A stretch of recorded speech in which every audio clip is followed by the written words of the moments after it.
Okay. Assalamu alaikum, everyone. Wa alaikum assalam wa rahmatullah. We'll just wait for a minute for people to join. Inshallah, you can also share the feeds, etc. Inshallah. I'll do the same as well.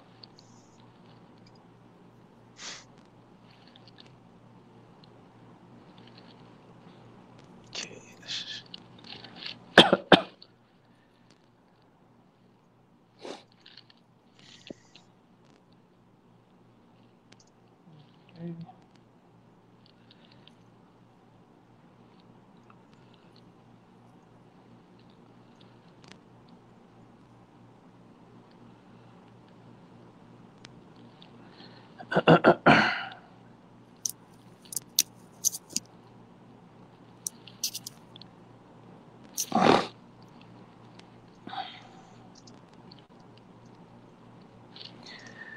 Okay, inshallah, I think we can make a start.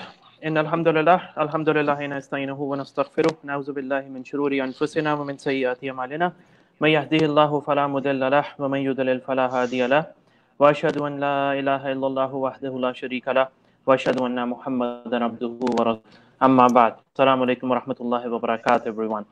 So Jazakumullah khair, Brother Imran and Brother Waji, for joining in.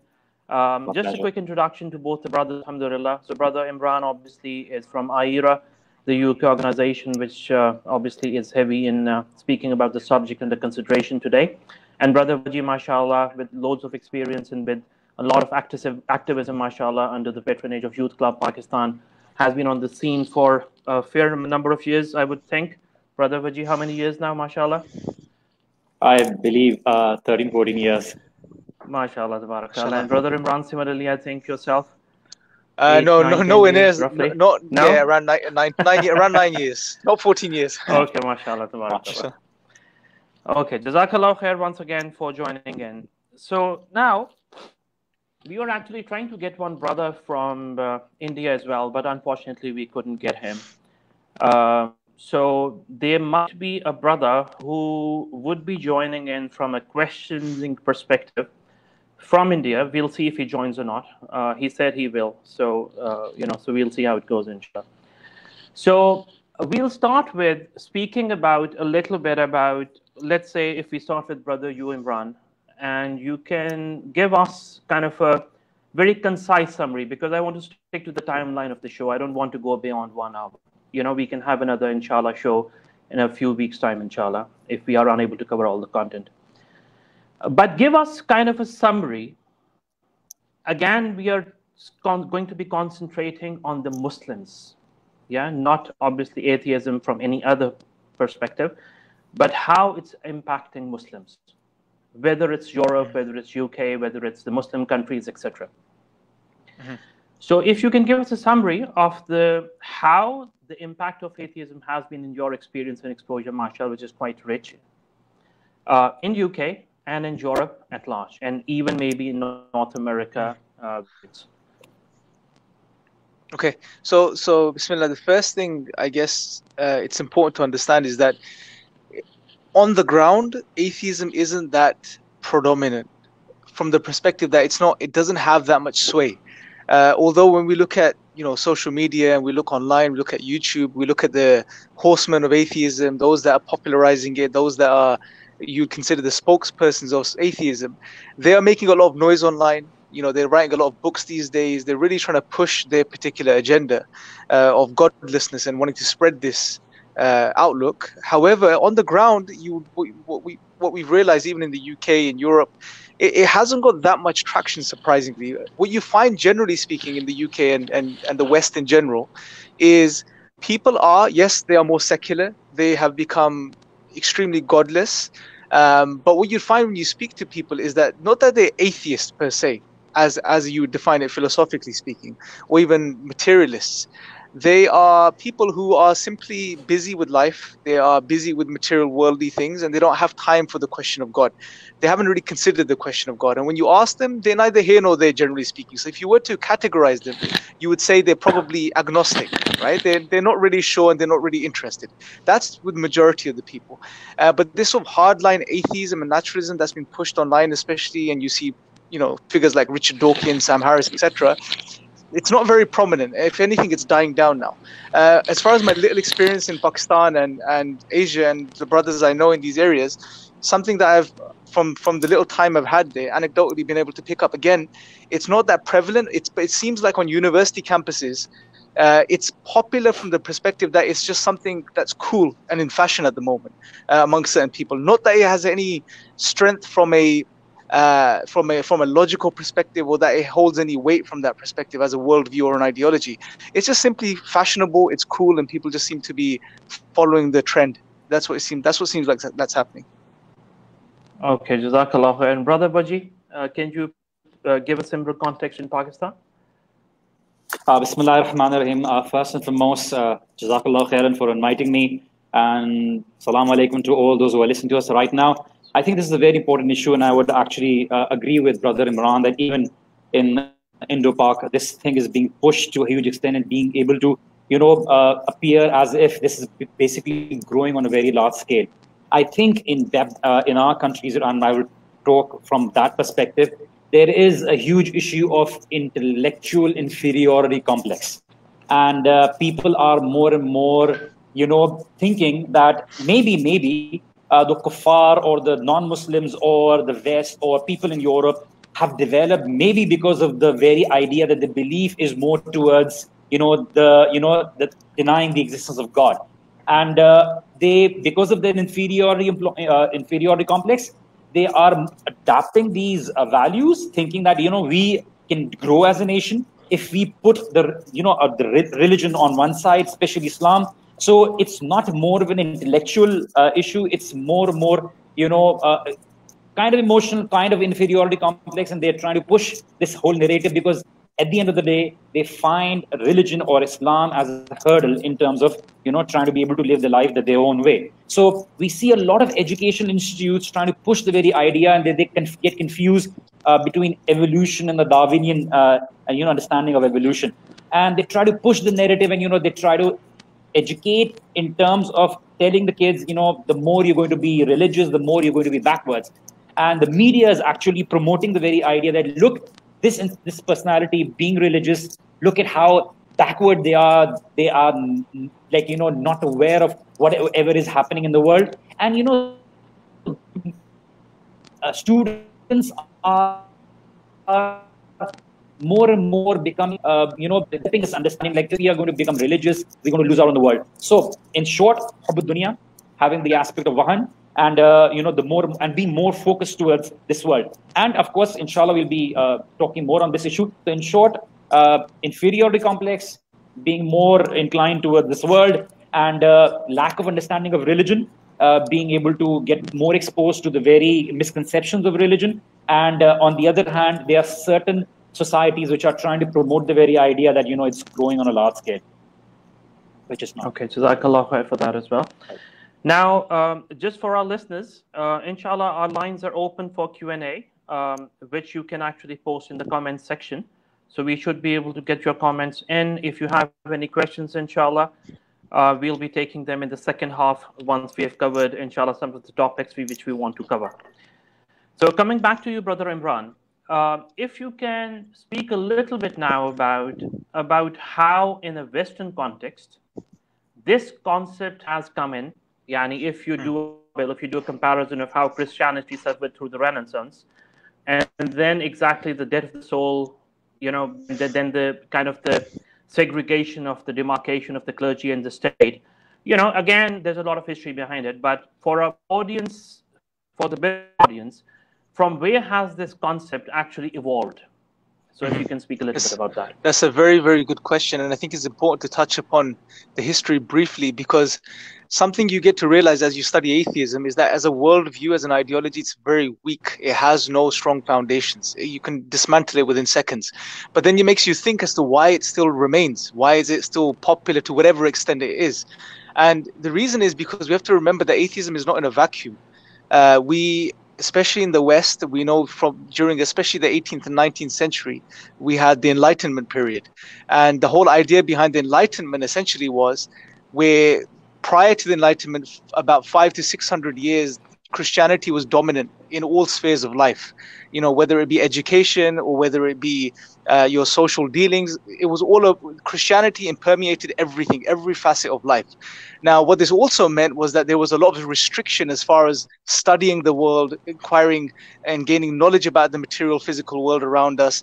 It was almost, if you like, anti-science from many different perspectives. And there was a lot of tension there throughout that history, up until the 18th and 19th century, where some of these philosophers and thinkers got together and said, well, we need to change things. And then there were some revolutions that took place, for example, the French Revolution, etc. And cut a long story short, what happened, the idea behind the Enlightenment thinkers was essentially to cut people off from their focus on the vertical plane and to get people to focus on the horizontal plane, meaning they wanted to do away as much as they could with this idea of religion, in particular Christianity, and therefore what Christianity came with, which was the belief in God and the focus on the hereafter, the eternal life, etc., and to get people to focus on the material. And one of the driving ideas behind this was of progress, that we want to progress from a material worldly perspective. And what you see happen during the Enlightenment period is that the thinkers, they developed this amalgamation of Judeo-Christian values on one hand, which allowed for the ethics and values and the existential framework required for society to progress, and they combined this with Greek logic and Greek thought, so reason and rationality. And this mixture led to the world that we see today. Now, what happened after the 19th century, the world was obviously now focused on the material. There was a lot of focus there, a lot of focus on the sciences, a lot of focus on, along this sort of helped and propelled the Industrial Revolution as well from that perspective. And anyone born after the 19th century essentially was born in a world which was focused on the dunya. It was all about the material world. It was all about what was in front of you and making them as most you can of this world. And therefore, from this perspective, atheism naturally fell into the mix, because atheism, the whole idea is there is no God, there is no creator. Therefore, you live once, do what you wish, right? Along with this, you have other ideologies today which promote this, which is, for example, materialism, which pushes the idea that you want to focus on the material world and gain as much of it as you can. So this goes hand in hand. Then you have, obviously, science. Now, science as a method is beautiful. Maybe you can discuss this later, but it's a brilliant method. But unfortunately, again, it's almost been hijacked by certain materialists and atheists who want to present it as a tool that does away with the belief in God. So all of these things are going hand in hand today. And essentially, at the end of the day, what seems to be happening, the struggle seems to be between the dunya and the akhirah, the unseen, the hereafter, God, the creator of the heavens and the earth. People want you to focus on the material as opposed to the true reality of human beings, which is that we were created to know our creator and to worship him. And essentially, this is where you find atheism. And this is why I believe it still, has whatever sway it does in society, because it goes hand in hand with everything else. Okay, Jazakallah khair. Now, Brother Brother Vaji, if we want to, let's say, project this same kind of context to a Pakistani environment, do you think that in the Pakistani context, the same kind of philosophy has thrown? Or do you think there is a different aspect to it?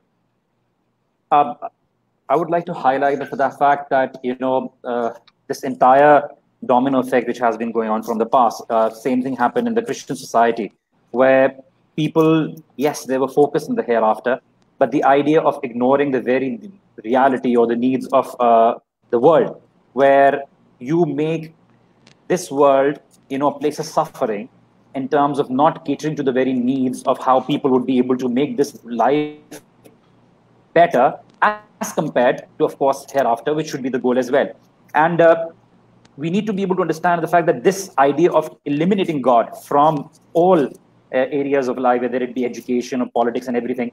And after this whole, thing of colonialism, where Indo-Pak or Pakistan and India became, separated, and entire thing was being dictated to the fact that, our education system is going to be this way, our political system is going to be this way. So people were more focused towards the material aspect.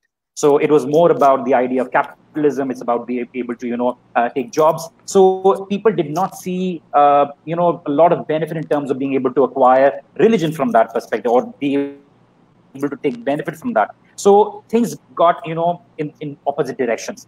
Things, alhamdulillah, are getting better right now. But when this happened, people saw no benefit in the very idea why we need to acquire an understanding of God, because we are more focused towards this world.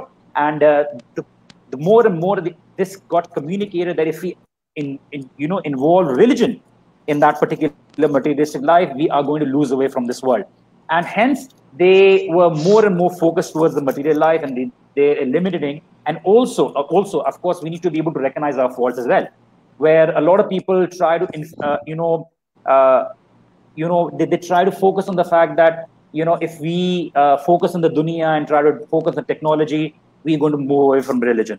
And of course, from the technological aspect, from the able to relate religion with the worldly studies, we failed to a certain degree from that perspective. And people started having this understanding, okay, fine, religion does not cater to the very needs of the world, or be able to answer a lot of questions which the world is asking right now.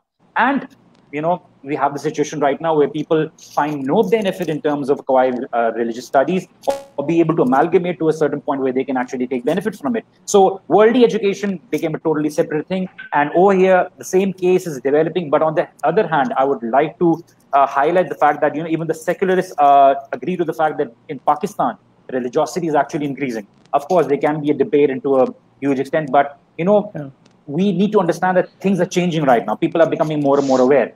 So same thing is happening to a certain degree. Same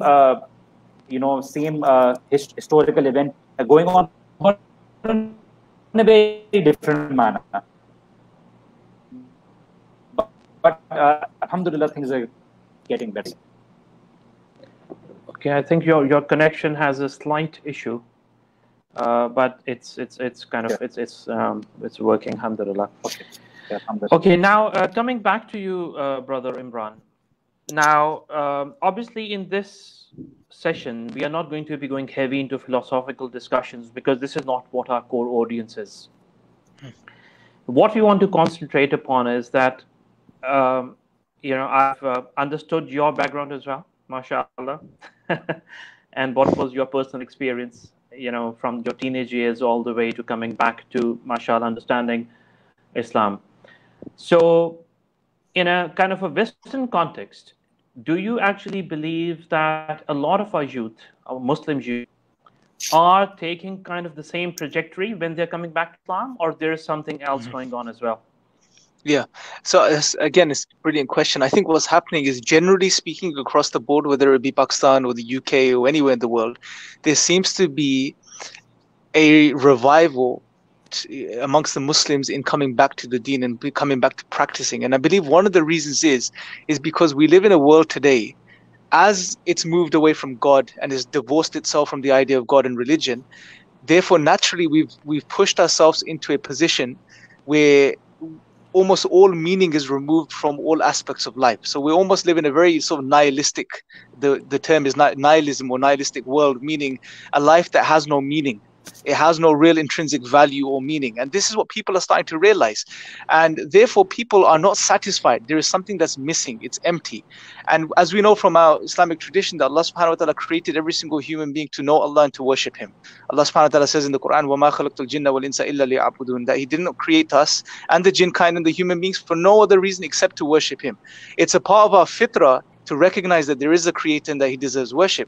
And people, there is something missing, and there is something that's pulling people back towards the deen, because they're realizing, although from a material perspective, we have everything you can imagine, right? Many of us live more richer than the kings of the past, but there's still something missing. There is an emptiness inside, and therefore people are turning back naturally towards the deen. Now, this is also happening amongst non-Muslim communities as well, or people. But unfortunately, what's happening in their case, and this is where there's a beautiful opportunity for us to get involved in the da'wah as well, is that they don't have that background. They can't fall back on Islam. They don't have that understanding. So they're ending up moving towards sort of new age spiritual movements. This is why you have people like, I don't know if you guys have heard, Sadhguru, for example, is a very good example, where he's getting a lot of traction globally because he's appealing to this audience. And what he does is very clever. He basically injects enough spirituality into the mix, but at the same time, he's appealing to the secular mindset, which is all about this individualistic outlook, that I am my own God. I know what's best for me. I'll do what I want to do. So he's allowing that to carry on, but with a little bit of an injection of spirituality. And that mix is really attracting people. And I really believe if people truly heard the message of Islam, they would incline towards Islam greatly, especially in the times that we live in, inshallah. Okay, Jazakallah khair. So, Brother Brown, before I actually speak about again from a Pakistani context, I would like our audience to listen to this small little clip from Hamza Ali Abbasi, obviously the artist from Pakistan. And let's listen to his core concerns as to what exactly were his issues around atheism. Yeah. So I'll try to, let me know if you can't hear the voice. Hopefully you should be able to. Just 1 second.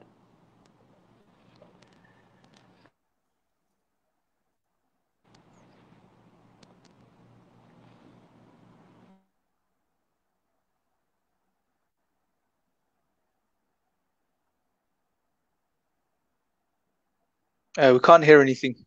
We can't hear anything. Yeah, I think, brother, it's because of the headset. I had this issue before as well. You will have to open your mic, maybe. Yep.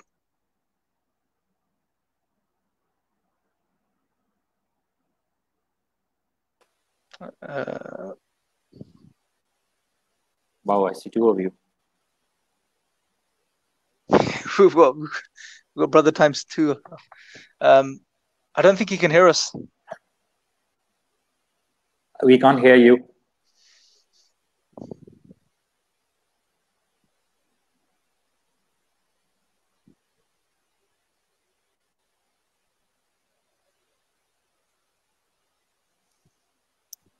Okay.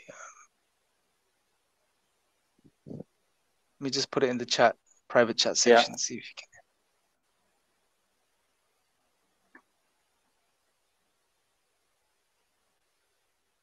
Sorry, were you saying it was not coming through? No. Yes, we can't hear you.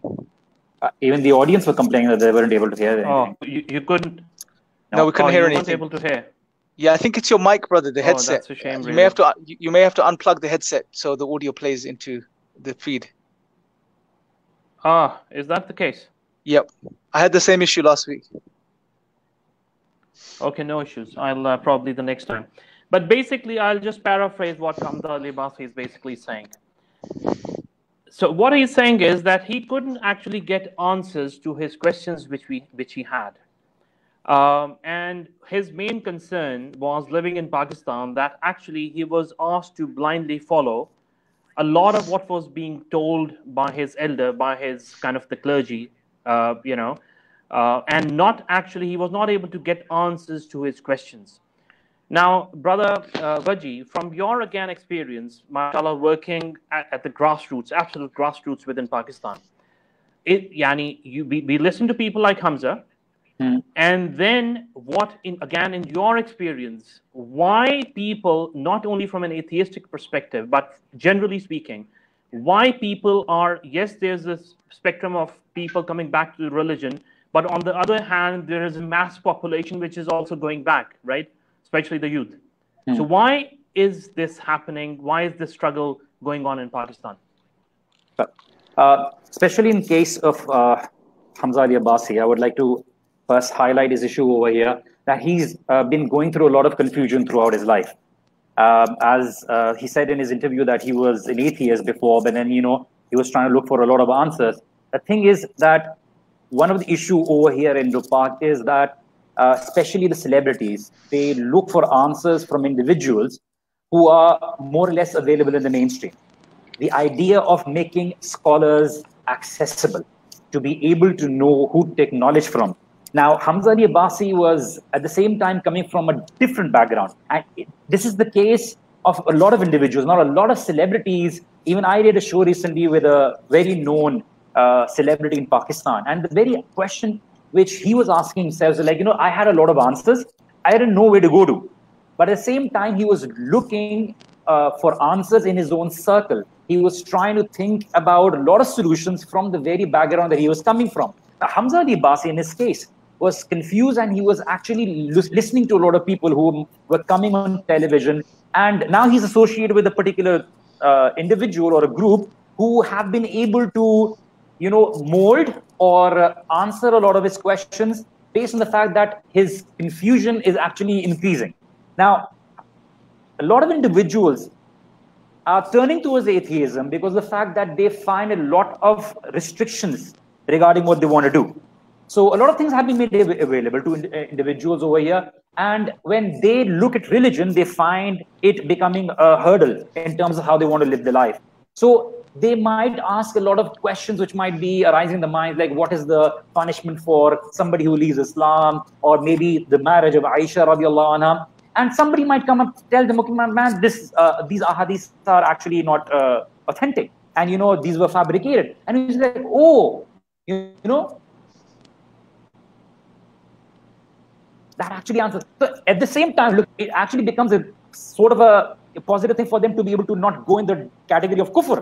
But at the same time, they're still confused. And this is actually what is happening with Hamza Libasi right now. He thinks he is getting a lot of answers. But at the same time, our individuals need to be able to understand that there are so many scholars out there. And this is the reason why we again and again concentrate in our organization that scholars need to take these means and be able to answer a lot of questions online. Because people are getting confused more and more. We have a lot of individuals answering a lot of questions. It's information for them, but it's actually not right knowledge. So our university-going students need to understand that our religion answers a lot of questions. They need to be able to, get in contact with the right individual. I've been teaching in a lot of universities, and when you talk to them and you give them, actual reasons, they get to understand, yes, we don't have to be apologetic towards certain things. We know that there was a cultural difference. There's a huge time difference. Things were different. We can't, take understanding from our current situation, be able to understand what happened 1400 years ago. So we need to be able to give them a proper understanding, tell them about the historical facts.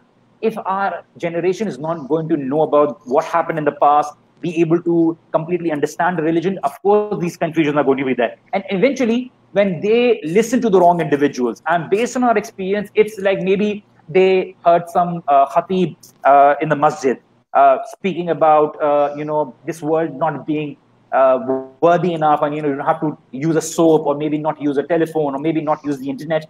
And, it gets stuck in their head. Why am I being able to leave? Why am I being told to leave certain things which I can actually use for a lot of benefit? And it becomes a reason for them to be able to generalize that understanding towards the entire religion and reject it all together. So they're like, maybe, I don't want to leave up a lot of things.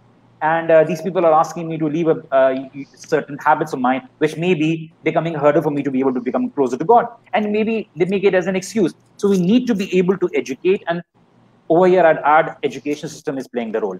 They make our youth be able to live up to their, live up to their desires and be able to, do whatever they want. And when they get to understand, oh my God, you can't listen to this, you can't do this. Maybe, I'm better off, because the idea is again, the hubb dunya, the looking from the perspective of the materialistic world, and only limited to this world. If you don't have the hereafter in the focus, then, atheism would make sense to you. Religion is never going to make sense to you. Yeah. So that makes obviously a lot of sense. Now, our audience, we would also like you to the youth club pages in Pakistan, go to organizations like Live Deen. In the Urdu language, you have other organizations working in the youth, like I think Azan Institute is there. Youth club obviously is in all the cities of Pakistan, the major capitals in Pakistan, which is. So, go to their websites, go to their Facebook feeds, go to the YouTube pages. And, the brothers are doing a tremendous job. All the brothers, all the organizations. I'm not going to be singling out one organization. MashaAllah, all organizations are contributing. In whatever shape and fashion they are, may Allah, inshallah, help them, and may Allah reward them for this tremendous effort, which all of them are trying to do, inshallah.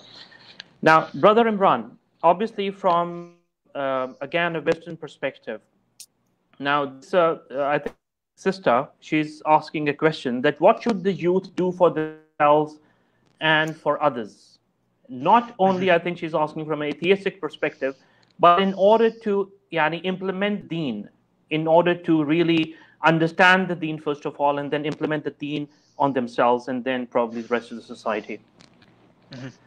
It's a very good question. So the way I'll answer in two parts. The first thing I'd advise the youth is, number one, take a stock of what you believe, and where you find yourself in your life at the moment and the world that you're a part of. So before you even get to studying, really think things through for yourself and really take a snapshot of your life and see the direction it's going in. Because one thing we would realize, and this is a part of our human nature, is that when we're not connected to Allah, and therefore we don't know who we are, because as Allah says in the Quran, don't be like those who forgot Allah and Allah made them forget themselves. If we don't know our Creator, we won't really know ourselves. We'll be lost. And we need to therefore look at ourselves and really ask ourselves the question: am I truly happy and satisfied in the direction that I'm taking in my life? Am I really happy with the way where my life is going? Am I happy with who I am?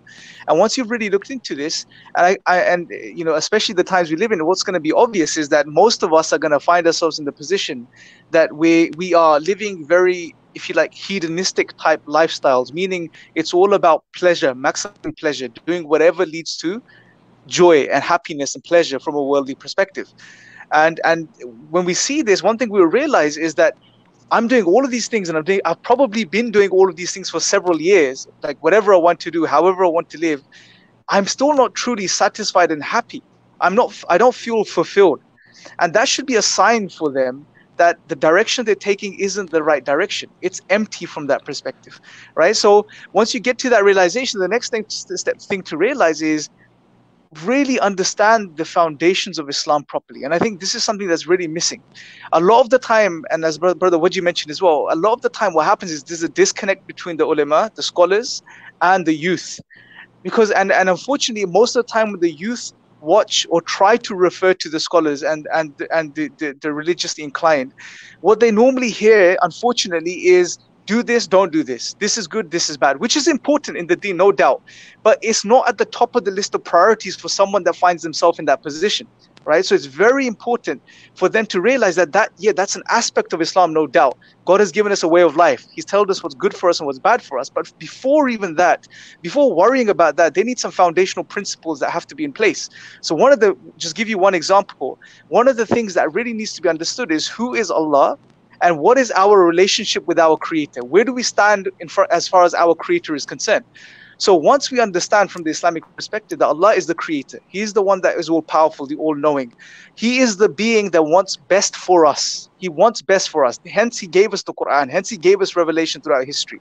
Why? Not because Allah is going to benefit, but for our benefit, so that we're guided. Allah subhanahu wa ta'ala, as He says in the Quran, that He made everything in existence subservient to us. He's made everything of service to us. That's how much He loves us and cares for us. And once we understand that, and we also reflect upon our reality and who are we, because again, one of the misunderstandings is that we develop and we become deluded in thinking about ourselves is that we are the be all and end all. It's all about us. The human being is the greatest thing ever, right? That, we can do anything and everything. But if we really remind ourselves of, number one, where we came from and where we're going, that would really humble us. We come from something dirty and we're going to go into the dirt. And we're sandwiched between these two dirty states for a very limited period of time, maybe 50 years, 60 years. And that will really humble the human being. So when you realize who your Creator is and who you are, and you realize Allah knows best, you don't know best, He wants best for you, you think you want best for yourself, but you end up doing things which are bad for you, right? So the most rational thing to do for a human being is submit to the Creator and to obey Him. Right? It's about submission. We shouldn't be falling into the same trap, unfortunately, which we are. We shouldn't be falling into the same trap that Shaitan fell into. It's a very powerful story that Allah reminds us of in the Quran. When Allah told him to bow down to Adam, as did all the angels immediately, he refused. And what was his reasons for refusing? I am better than him. I'm made of this, he's made of this. So essentially what we see here for the first time in history is a being deluded into thinking he knows better than his Creator, right? He's reasoning with Allah, and by him reasoning with Allah, what he's showing us is that he is saying, in other words, I know better than you, Allah. And that's exactly the same trap that we fall into today in the 21st century. Oh, why did Allah tell me to do this? Why did Allah tell me not to do this? We are acting in the same way. What we're saying by doing this is that we know better than Allah. And we fall into this because we don't have those foundations in place. So firstly, take a check of your life. And secondly, really get to grips with the foundations, the foundational philosophical principles of the deen, of Islam. And once you understand this, it should put everything else into perspective, inshallah. Okay, Jazakallah khair. Brother Waji, another question from, I think, Brother Muzammil. Don't you think most of the youth are tempted towards atheism just to get out of the restraints of religion? And as you answer that, please do also answer that what, as parents, because a number of parents would also listen to this either today or the coming weeks. So, what is your advice to the parents specifically? Because we have no idea in this day of, again, different type of feeds which are happening, different types of influences, which people are specifically our youth are getting hit from all directions. Yani, what is your suggestion to specifically the parents as well? Okay. After answering this first question from Muzammil. First and foremost, I wasn't able to hear your question properly because I'm getting a little breakage from your end. But I think I was able to get the grasp the understanding of your question. Now, Brother Muzammil has asked, like, don't you think most of the youth are tempted towards atheism just to get out of the restraints of religion? I think this is one of the major reasons, but also the fact that a lot of people think, and the most common question they ask, like, why are certain things happening in my life or in the world around us? And they're unable to comprehend the fact that, if there is a God, why is evil happening around us? Why am I suffering so much? And, they raise these questions and they look at it from an emotional perspective. And yes, one of the huge reasons that people have become so much a slave to the very, to the very, their desires, that now it's become impossible for them to be able to submit to God. Not realizing that, yes, Allah subhanahu wa ta'ala has asked us to follow certain rules, not for His sake, but our sake, to be able to live in a very, a peaceful society. So one of the things that, people take it as an excuse. And, they talk about Dawkins, they talk about everything, but, they've actually haven't, really read anything about it. If you talk to them, ask them about the terminologies that have been used in their books, they hardly know about it. So it's more of an excuse that they're making in terms of justifying that whatever they're doing is actually right. Because religion becomes a hurdle for their, for them being in their comfort zone.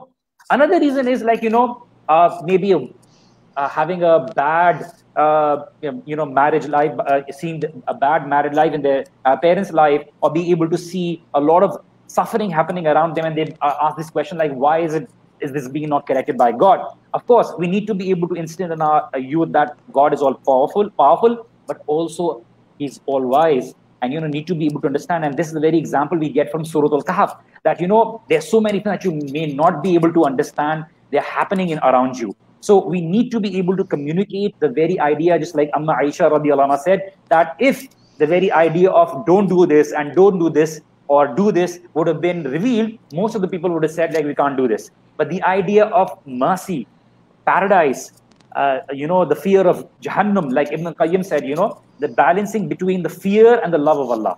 It needs to be instilled in the hearts of our young generation. We need to be able to communicate to them, be able to reach out to them. Yes, you might be sinning, but there is a lot of hope for you. Because a lot of people, commonly they say, if we can't ask these questions to the Imam in the masjid over there, we just get scolded. What kind of question? Correct. They need a lot of questions to be answered. They need to be made, they need to be comforted for the fact that, Allah's mercy is way above your sins. It's like greater than your sins. You have a chance to be able to come back. You don't need to be hopeless. So as far as the parents are concerned, I just share one incident with you that one of the parent was complaining that their children is watching too much of television during Ramadan. So the first question that I asked the parent was like, are you watching television in Ramadan?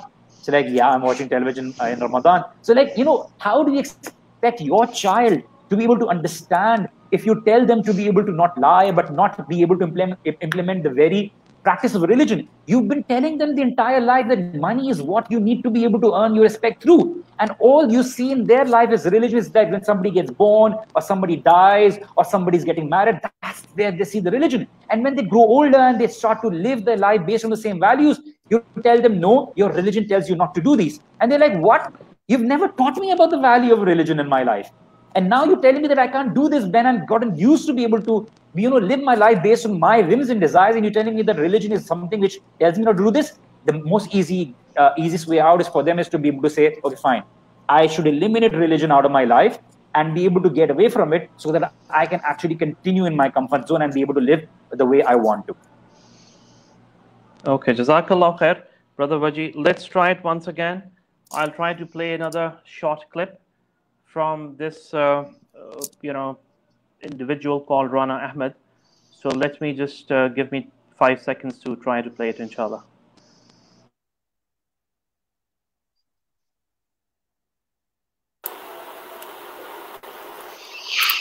But we can really be sure because they can show them identity, or we can say we are atheists. I think I can say like 3 or 4 millions. We can say. Well, we know, don't we, that the Arabic translation of the God Delusion, which you read, you downloaded, has been downloaded, I think, 13 million times. Wow. The Arabic translation, Yeah. I think 3 million of those in Saudi Arabia, which is a very significant figure. Yeah. It does suggest something very encouraging. I've heard similar stories from Iran, that there's a very large groundswell, a very large underground of non-religious people Because in Iran. for us, if you start to search, or if you start to open your mind and to know other kind of thought, you will start with important book. And for us, it was like really your book in the beginning. And I think also in Iran, if they want to start with the book, they start with God Delusion also. Yes. Well, the Richard Dawkins Foundation is starting a new project to translate several of my books, not just the God Delusion, into Arabic, Farsi, Indonesian, and Urdu for free download.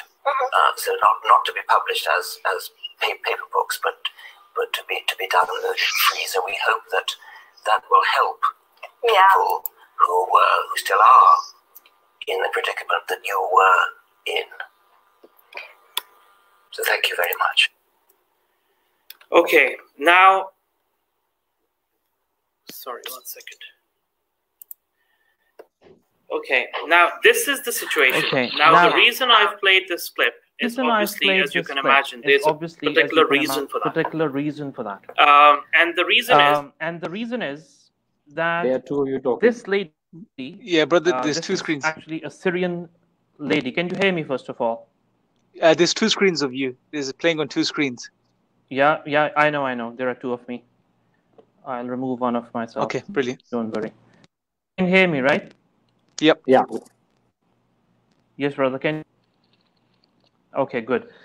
Now, the reason I played this clip is obviously the world out there, the likes of Richard Dawkins and his organization, and the organization of the atheists at large, they are going all out. Obviously, they are making a concerted effort to ensure that whether it's Iran, whether it's Saudi Arabia, whether it's the Middle East, whether it's other Muslim countries, they are going heavy with their mill, translating their works, ensuring that their material actually reaches all these different types of Muslim lands.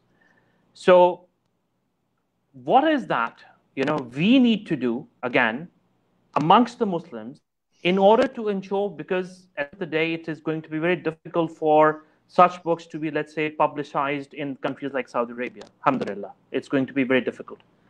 But in other countries where there is much more leniency in terms of publications, like example, Malaysia, Turkey, Pakistan, Indonesia, even I would say some of the other Middle Eastern countries, this literature is just going to go heavy in there.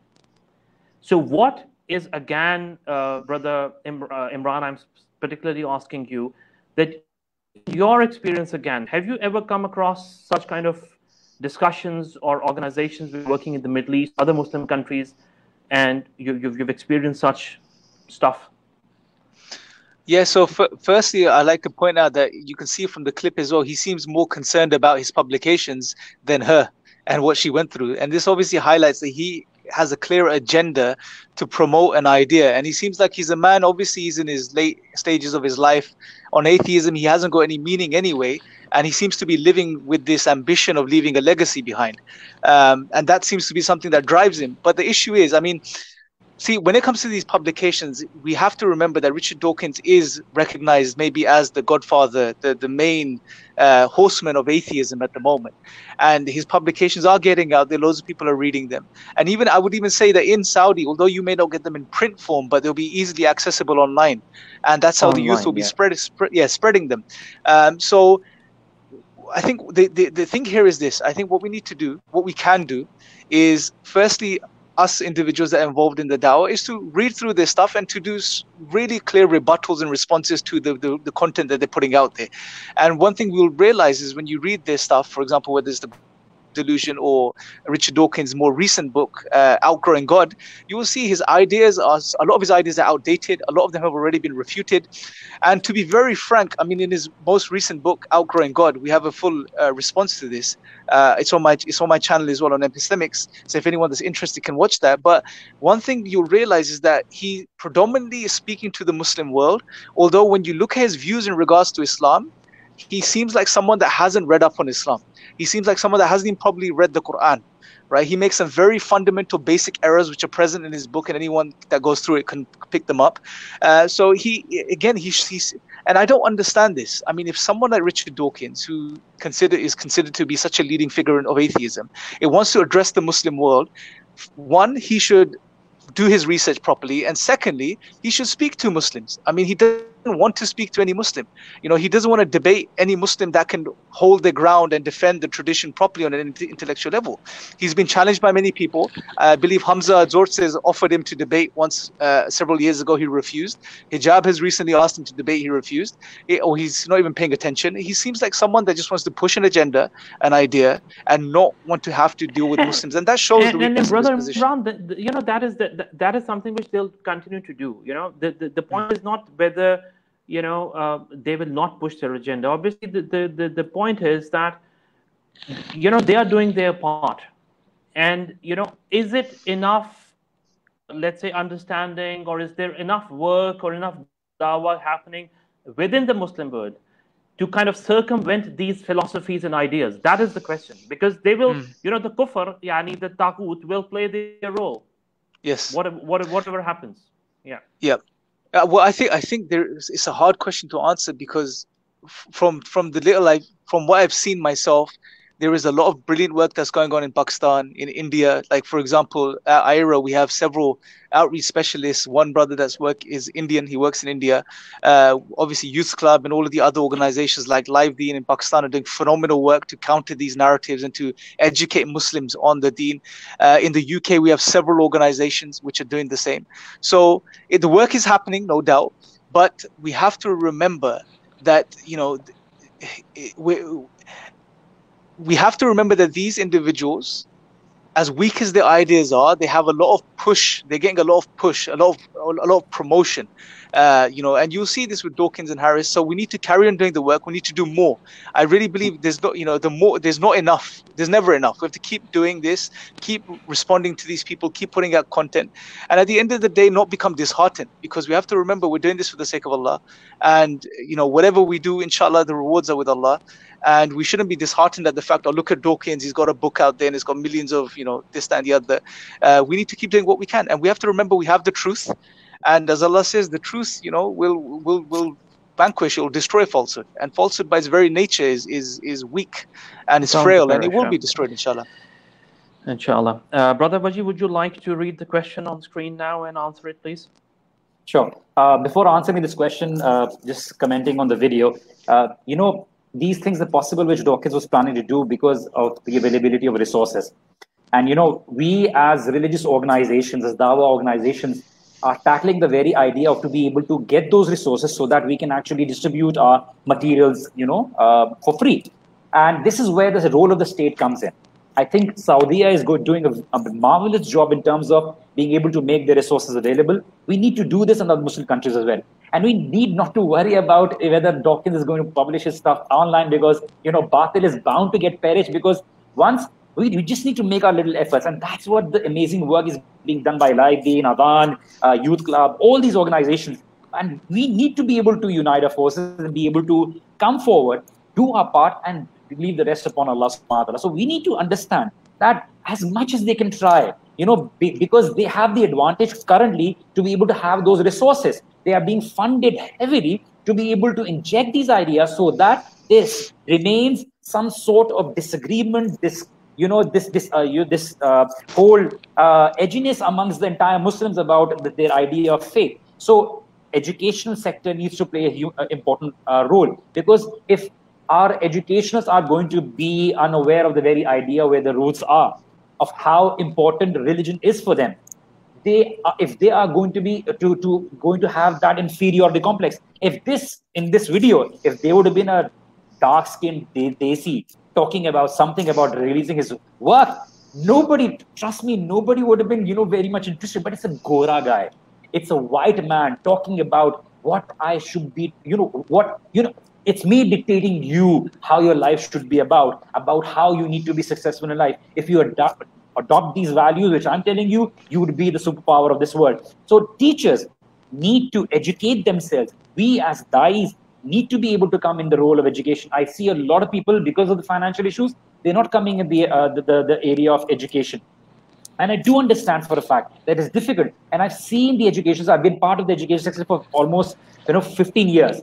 But the point is, hardly people are aware of their own religion when it comes to practicing. Yes, they might know how to be, the basics to be able to offer 5 times praise, but they need to be able to develop the love of God. They need to know who Allah is. They need to be introduced regarding who Allah is, about what religion actually demands from them, why Allah actually demands them to be able to follow the religion. It's for their own benefit. And when they will see that solution, when they will see impressive personalities, good role models talking about religion, giving them good example, if we ourselves would make sacrifice and go out on the streets, give street dawah, invite them towards Islam, and reach out to them, that is the very power of a religion, that they can publish thousands of books, and one activity, one street dawah, and the entire backbone of their work can get destroyed. Correct. Jazakallah khair. Absolutely right. May Allah, inshallah, allow our organizations to work with the same passion, inshallah.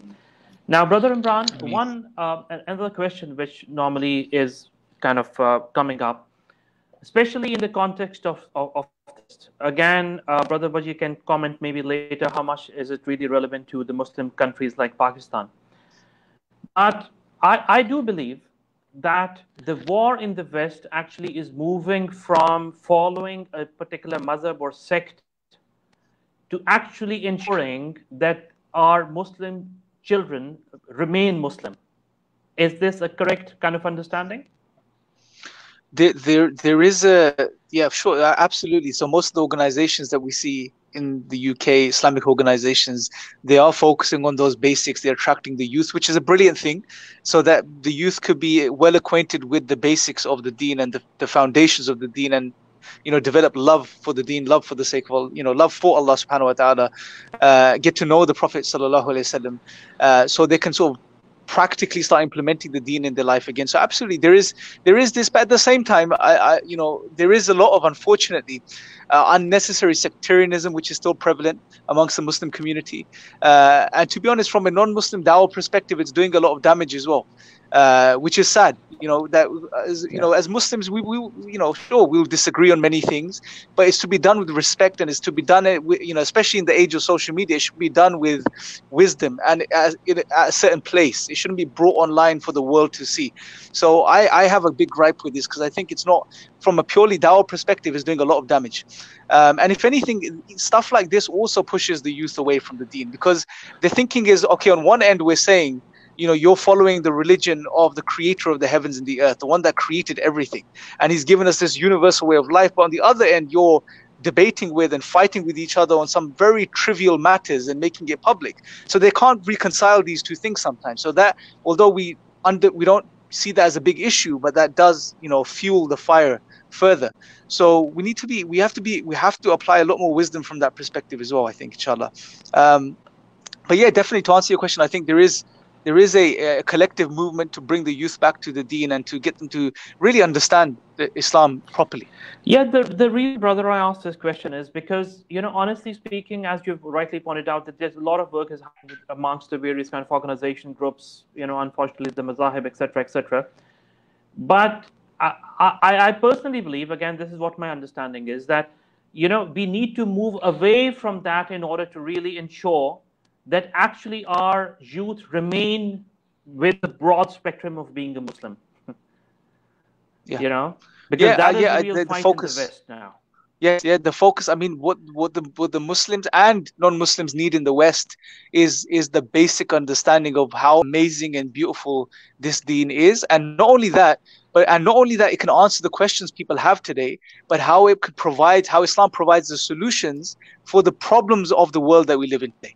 And that's something that people are unaware of, that Islam actually resolves the issues that the world faces today, this godless world faces today. And that's something, inshallah, people will slowly come to know. And Brother Baji, again, it's obviously a lot more complex from a Pakistani context. It's not so simple because, Pakistan is a very, mashallah, it has loads of other stuff which I don't want to say. But again, from your experience, how do you come about and ensure that actually you are able to do your work in a way, in a fashion which really would make a difference? Mashallah, which you guys are already doing, but how do you actually come across? How do you actually unite other organizations around some common platform? How do we reach that? Of course, we're dealing with our own differences, and currently, I think the sectarian differences is of huge concern. Other than atheism, maybe, and God forbid, maybe 5 years from now, things would be changing, maybe. And but currently, atheism is not much of an issue in our country. Yes, it's there, and there are certain organizations or individuals who are actively trying to promote the very idea that it's on a very large scale. It's growing on a very large scale. But yes, sectarianism is creating a lot of damage. But we need to be able to understand, and people are understanding that there will always be differences, rather than having this ideal idea in our mind that a religion where no differences are going to be there. We need to be able to welcome those differences and not be able to speak about certain sensitive topics, like some speakers have been able to talk about preservation of Quran, regardless of how they were misquoted or anything. Then these Christians actually use those statements and take these debates amongst the Muslim speakers and be able to use it as an evidence, like, look, this is what you people are saying, and you, instead of being able to focus on them regarding a particular message and be able to invite them towards Islam, you become more focused regarding refuting that particular individual. So over here, our Ramadan shows are more about making different scholars from different madhahib sit over there, argue amongst themselves. But the very idea of individuals who look beyond to religion beyond this, they're like, what is this going on? I thought Ramadan was more about connecting with God, about positivity. If I watch these shows for 1 hour, I see them arguing and trying to be able to, refute each other. And, it just creates this discomfort in my mind. And, we need to be able to promote the very idea that how religion can actually bring peace in your life. We see these celebrities. Recently, there was one guy who actually on Instagram has around, in his celebrity, has 10 million followers.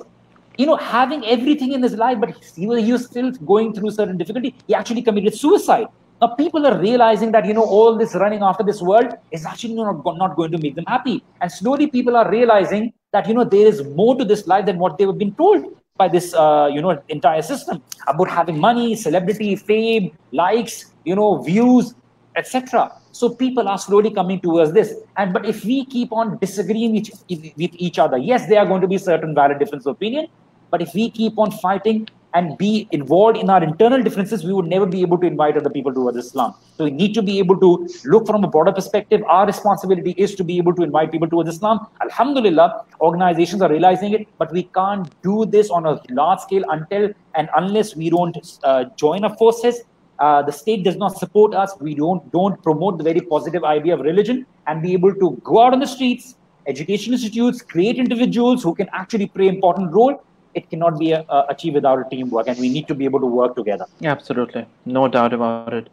So we only have kind of 2-3 minutes to go. So Brother Imran, first, if you can give some key messages from discussion, if you want to kind of highlight one particular point of advice to our audience. Okay, so the one thing I'd just like to say to all of the brothers and sisters that may be watching is, number one, realize that in the absence of Islam, without Allah, life is meaningless. It has no meaning.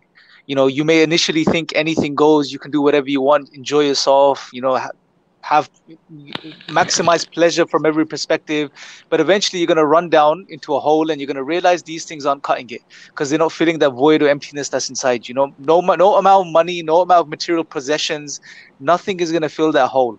The only way you're going to find true peace and satisfaction and tranquility is when you align yourself with the truth, you turn back to your Creator, and you submit to Him and worship Him.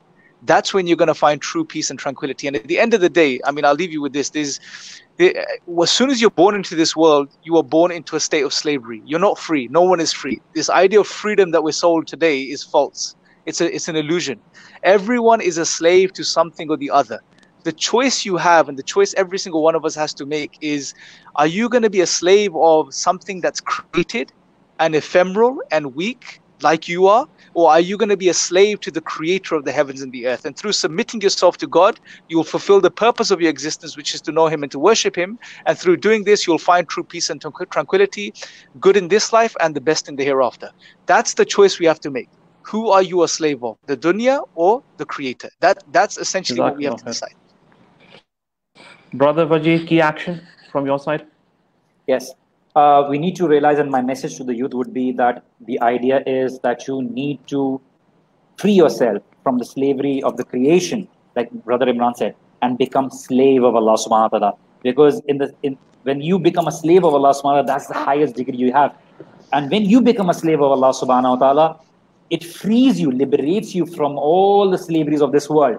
And you will never be happy. Allah bi zikrillahi tatma'innul qulub. You will never be happy trying to seek happiness in this world, because this world does not have the resources to be able to keep you happy or give you happiness. So know for a fact that realize that certain people need to understand that this world is short-lived. Your idea of a perfect world is not going to be possible, and you need to be able to focus on your hereafter. Understand that your religion is beautiful. It answers a lot of your questions. You need to be able to support the Dawah organizations who are making any effort whatsoever. Support them in any way to be able to make the word of Allah reach out to people. And as much as you find certain individuals imperfect, not being able to do the part, the beauty of Dawah is, and the beauty of the word of God is, it will make its way in the hearts of people. So understand that you need to increase your love with Allah subhanahu wa ta'ala, submit to Him. He will allow that peace to be in your life and liberate you from all the worry that you have around you. There are going to be tests. This life is not going to be free from tests. And Allah will surely test you. But know that you will be answerable to Allah subhanahu wa ta'ala in the afterlife. And all the blessings that you have, there is going to be a day when you will be answerable to Allah subhanahu wa ta'ala regarding all of that. So prepare for that. Understand that the religion answers all your questions, and be able to give that peace and tranquility in your life, and be able to work in your limited capacity to be able to spread the word of God. And that is how things are going to get better, inshallah. Jazakallah khair, Brother Wajih. Again, Jazakallah khair for the audience. Apologies, we were not able to take all the questions. They are still coming through, but apologies for that. Number two is that you will be able to find relevant information with regards to Youth Club, Live Deen, Azan Institute, the different organizations in Pakistan.